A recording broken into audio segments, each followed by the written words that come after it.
Testing nga po natin yung kanya pong reading position.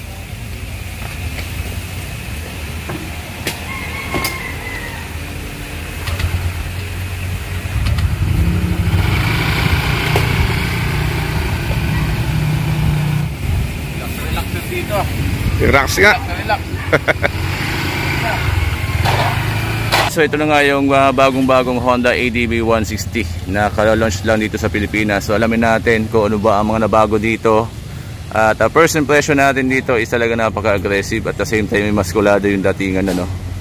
So unahin po natin yung sukat ng gulong niya sa unahan. So wala naman nagbago sa sukat ng gulong. 110 80/14. Yung mags niya ang ganda ng kulay, ano. At ang kanya pong suspension is of course naka-telescopic fork suspension. May EBS pa rin tayong sticker dito. At the same time ay pagdating po sa kanyang braking system, naka disc brake, ang ganda. At the same time ay may EBS. Pagdating sa kanyang pong caliper, siya po ay naka Nissan caliper. Maganda ang kanyang datingan. Walang pinagbago dun sa unang version na 150. Pagdating po sa kanyang headlight, kita nyo naman po yung kanyang daytime running light. Napakaganda. May HST styling sticker dito, Honda Selectable Torque Control. At the same time may naka emblem ditong ADB.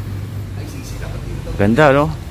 At ang kanya pong pairings, mapapansin nyo naman, is naging maskulado. Kumbaga nagkaroon ng muscle itong si ADB 160. Then may Honda tayong tayo dito, naka-emblem na Honda. At ang kanya pong windshield, ganun pa din naman, adjustable windshield. Kung gusto natin palitan ng smoke visor, pwede naman yan, ano? Kung gusto natin mas maganda pa. At ang kanya pong headlight, LED lahat. Turn signals, LED na din. Ganda, no? At tingnan po natin yung sukat ng gulong sa likod. Ang alam ko wala din nagbago sukat ng gulong sa likod. Naka 130/70/13. Tubeless of course ang kanyang mga gulong na ilagay dito. At itong suabing-suabe dito, ano, yung kanya pong suspension sa likod, naka Showa na ano tayo dito na baso.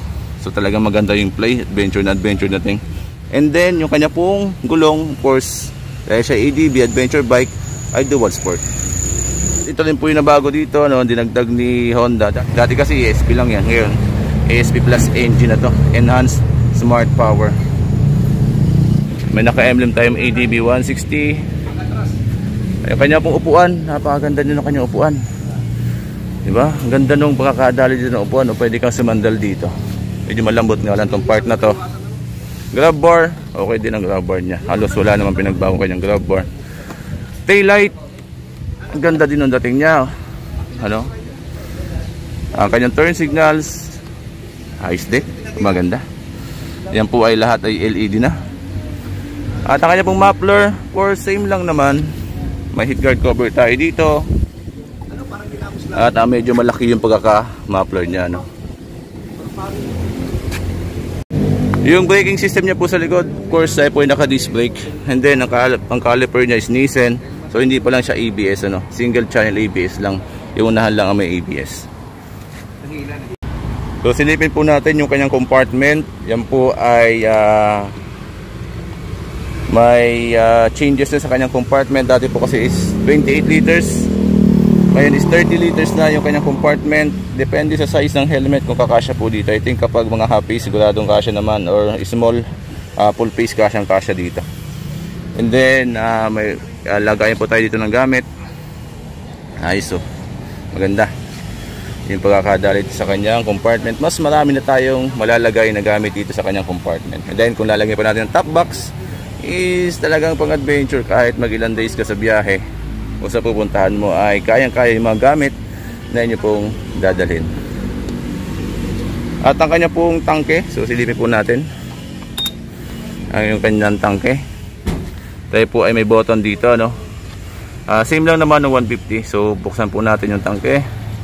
So kapag bubuksan po natin yung tangke natin, of course dapat naka-off yung ating meter panel, no?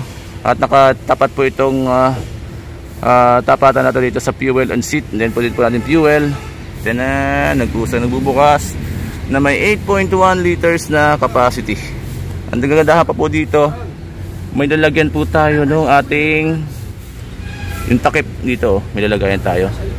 So hindi natin mami-misplace o hindi na masyadong madudumin yung ating takip. Ang ganda.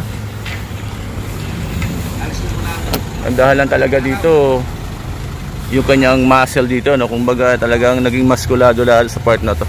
Lumaki. Then silipin po natin yung kanya pong meter panel. So buksan po natin. Alright. Yan po yung makikita natin dito, no? May letter T dun sa taas na buhay kapag bubuksan natin. So makikita po natin dyan yung indicator ng ABS, check engine indicator, battery indicator.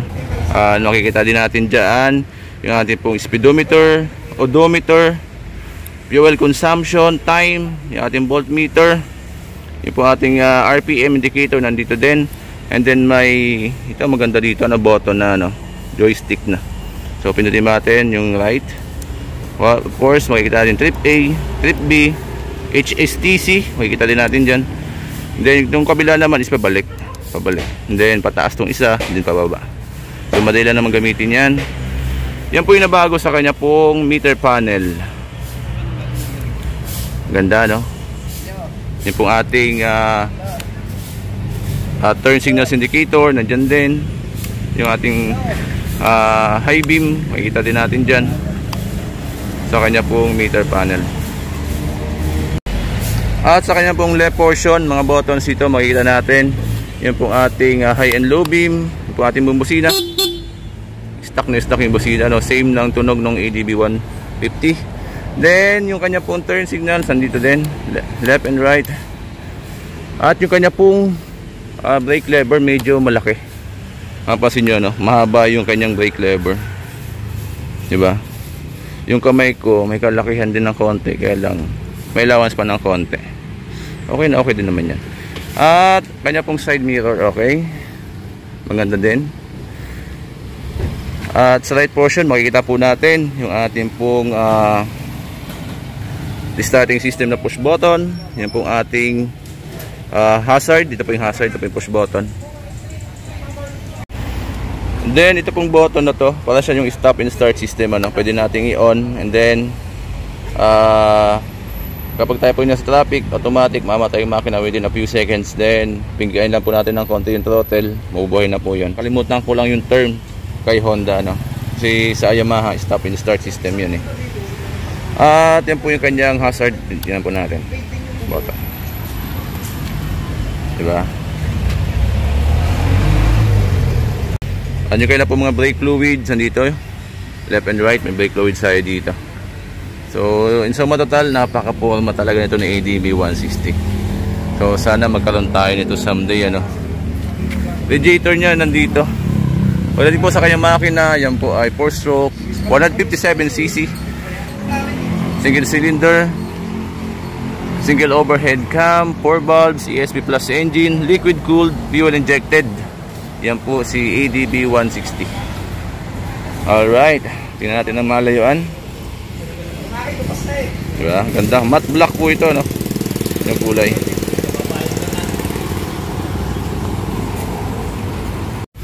Dito po sa kanyang left portion, may compartment tayo dito. Alright, then buksan natin. Yan po.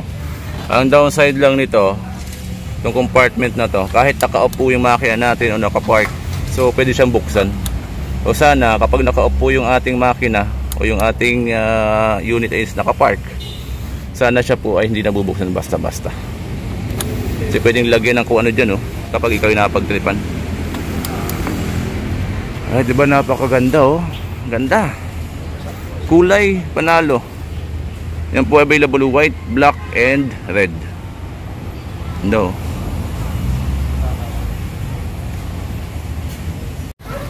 At ang kanya pong ground clearance is 165 mm. At ang kanya pong bigat is 133 kg. Nandito po yung kanyang CVT, yung panggilid. Quality, So in suma total, first impression po natin kay ADB 160 is maskulado yung dating, aggressive yung dating. So buhayin po natin yung kanya pong makina. Sound check natin. Sound check. So pag tayo magbubuhay, of course, same lang naman ng mga scooter. Yan. Ako natin dyan. Ito po yung kanyang tunog. Yung kanyang tunog.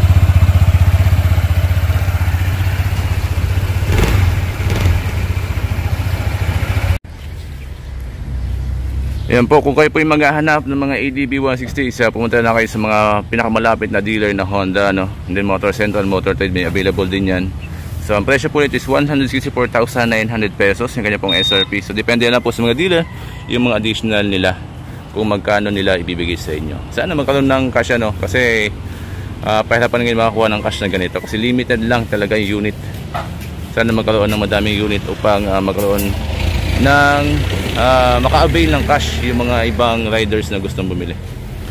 So, alright, this is Blackman Moto again. Maraming salamat po sa inyong panonood. Maraming salamat nga pala kay boss sa nagpahiram ng kanyang motor na upang i-vlog natin. Ito po ang ADB 160 2022. Testing nga po natin yung kanya pong riding position.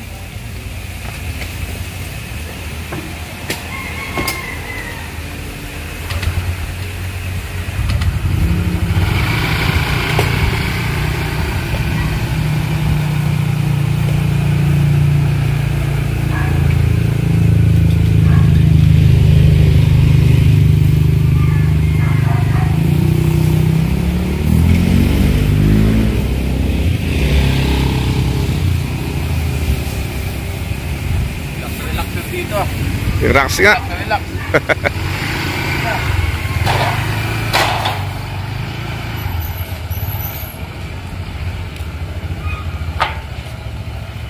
Sarap ng upuan.